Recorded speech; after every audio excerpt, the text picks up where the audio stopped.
Nous vivons mieux, mais nous nous sentons pire. Voilà le sujet de notre vidéo aujourd'hui. Plus de choix égale à moins de bonheur? Je vais commencer par une question.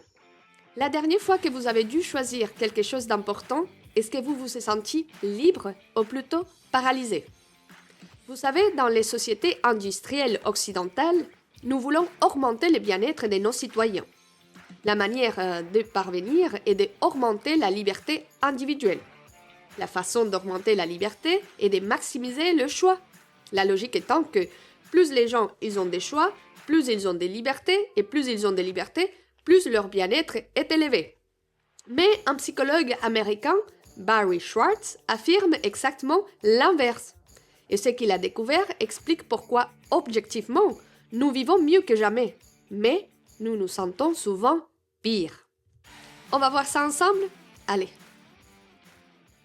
Pour l'expliquer, je vais vous parler aujourd'hui de la paradoxe du choix de Barry Schwartz. Donc avant de parler des effets psychologiques sur notre santé mentale, on va voir quelques exemples de ce que le progrès moderne a rendu possible pour nous. Vous allez au supermarché aux États-Unis et on peut dire par exemple là, dans ce domaine, que vous avez le choix. Schwartz, il raconte que dans son petit supermarché aux États-Unis, il a compté 175 sauces pour salade. Donc, on peut dire que vous avez le choix. Dans d'autres domaines, comme celui des communications, aujourd'hui, nous avons une variété presque illimitée de téléphones portables. Il n'est plus possible d'acheter un portable qu'il n'en fasse pas trop. Appels téléphoniques, accès à Internet, appareils photo, GPS et navigation, applications de messagerie, streaming et médias, paiement mobile, des jeux. Voilà, vous avez le choix. Quelque chose d'aussi fondamental que notre identité est désormais devenu une question de choix. Nous n'héritons plus d'une identité, nous la fabriquons et nous pouvons nous réinventer aussi souvent que nous le souhaitons. Ça signifie que chaque jour, en vous réveillant le matin, vous devez décider quel genre de personne vous voulez être. En ce qui concerne le mariage et la famille, il fut un temps dans le passé où l'hypothèse par défaut partagée par presque tout le monde était la suivante. On se mariait dès que possible, puis on avait des enfants dès que possible, et le seul choix, le véritable choix, concernait la personne, pas le moment et encore moins ce que l'on ferait ensuite. Mais aujourd'hui, tout est largement remis en question.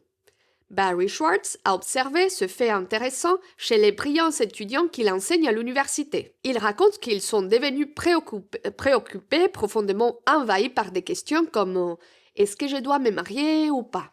Est-ce que je dois me marier maintenant, plus tard? Est-ce que je dois d'abord avoir des enfants ou d'abord faire carrière ?»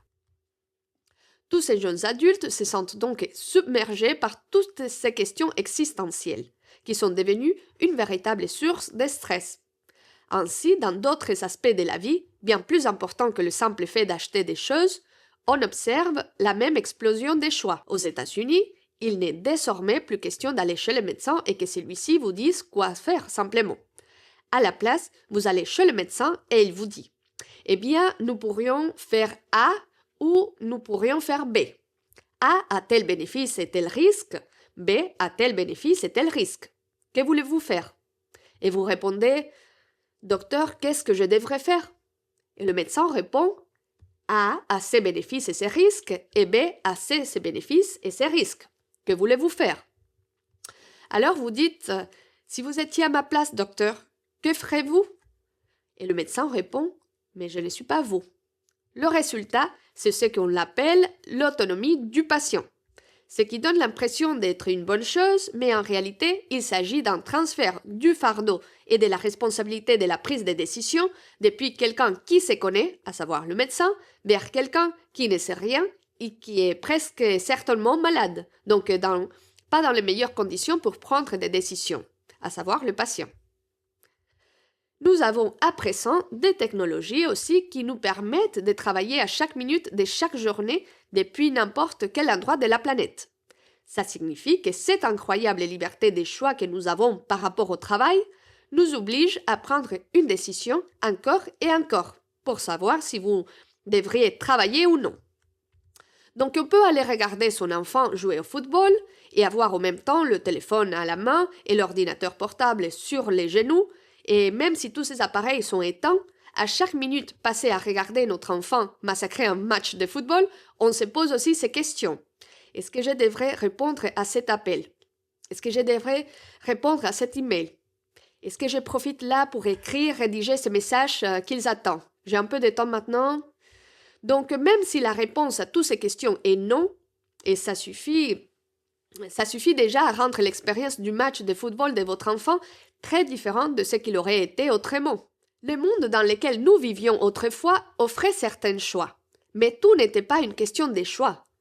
Tous ces choix ont des effets psychologiques sur les gens, et ce sont des effets négatifs.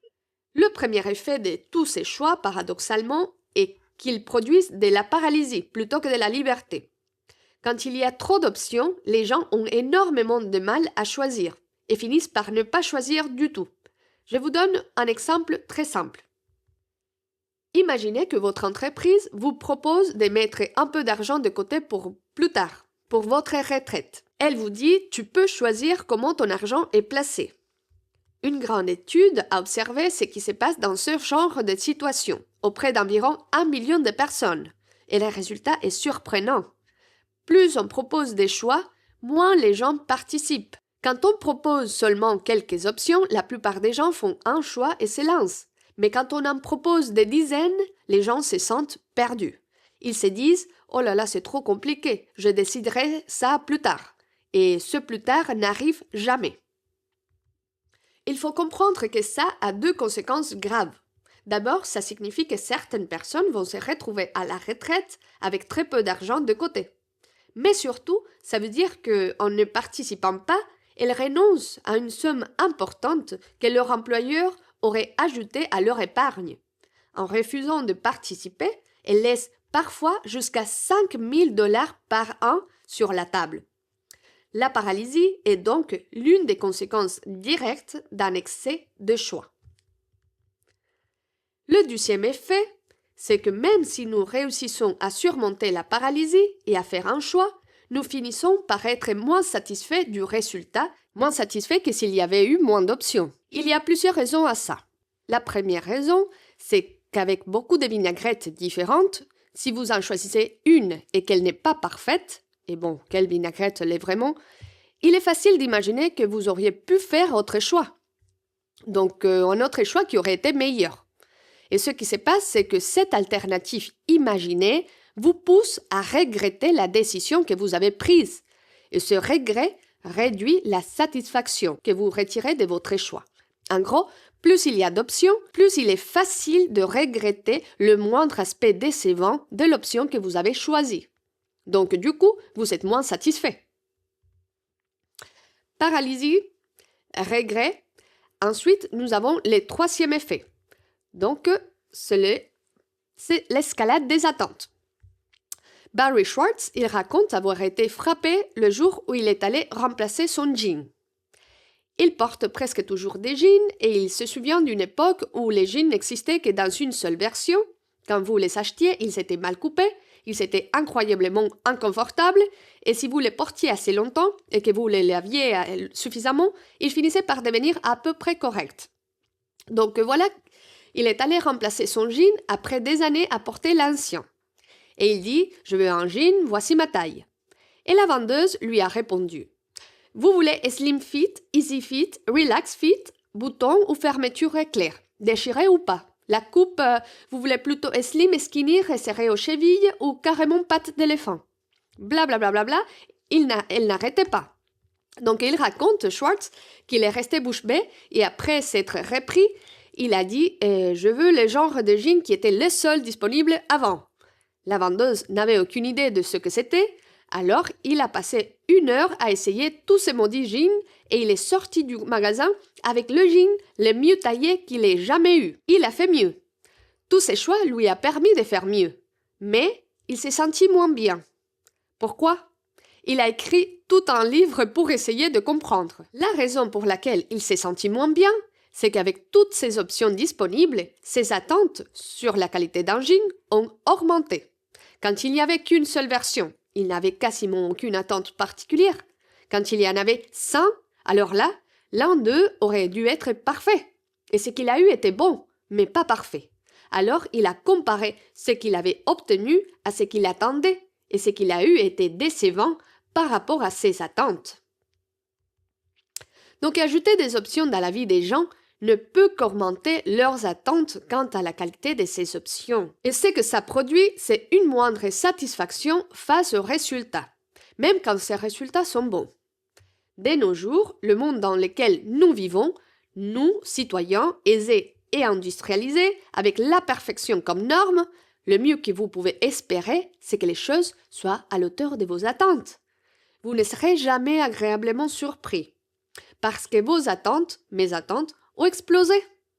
Le secret du bonheur, d'après Schwartz, c'est des attentes faibles. Donc jusqu'ici, on a vu qu'une surabondance de choix produit de la paralysie, du regret et une escalade des attentes, ce qui nous rend moins satisfaits et moins heureux. Enfin, une conséquence d'acheter un jean mal ajusté lorsqu'il n'existe qu'un seul modèle est que si vous n'êtes pas satisfait et que vous vous demandez pourquoi, qui est responsable, la réponse est claire. Le monde est responsable. Que pouviez-vous faire? Ce n'est pas votre faute. Il n'y avait pas d'autre choix. Mais lorsqu'il existe des centaines de styles différents de jeans et que vous en achetez un qui vous déçoit et que vous vous demandez pourquoi, qui est responsable du fait de ne pas être satisfait, la réponse est tout aussi claire. Vous. Vous auriez pu faire mieux. Avec une centaine de modèles exposés, il n'y a aucune excuse pour échouer. Ainsi, lorsque les gens prennent des décisions, même si les résultats sont bons, ils se sentent déçus, ils se blâment eux-mêmes. La dépression clinique a explosé dans le monde industrialisé au cours de la dernière génération. Et Schwartz croit qu'un facteur significatif, pas le seul mais un facteur important, de cette explosion de la dépression et également du suicide est que les gens vivent des expériences décevantes parce que leurs standards sont très élevés. Et lorsqu'ils doivent expliquer ces expériences à eux-mêmes, ils se jugent responsables. Le résultat net est que nous faisons mieux objectivement, mais nous nous sentons pire. Oui, avoir un minimum de choix est mieux que ne pas en avoir du tout. Mais au-delà d'un certain point, ajouter toujours plus d'options n'augmente plus notre bonheur. Au contraire, ça peut le diminuer. Nous avons probablement dépassé depuis longtemps le niveau où le toujours plus améliore réellement notre bien-être. Parfois, moins de choix, c'est plus de paix. Voilà pour la paradoxe du choix. Est-ce que vous êtes plutôt d'accord ou pas du tout? Moi, personnellement, je suis un peu nuancée par rapport à l'exemple du docteur et le milieu médical. Moi, je pense que je préfère avoir le choix et donc le fardeau de l'autonomie du patient, ça ne me dérange pas. Qu'est-ce que vous en pensez, vous? Dites-moi en commentaire, et si cette vidéo vous a plu, elle vous a apporté de la valeur, le petit geste de me donner un like serait très apprécié. Et pour continuer à vous développer et apprendre sur différents sujets de psychologie et des relations humaines, je vous invite également à regarder l'une de mes autres vidéos juste ici. Et voilà, Mama Chulita vous dit au revoir. Ciao!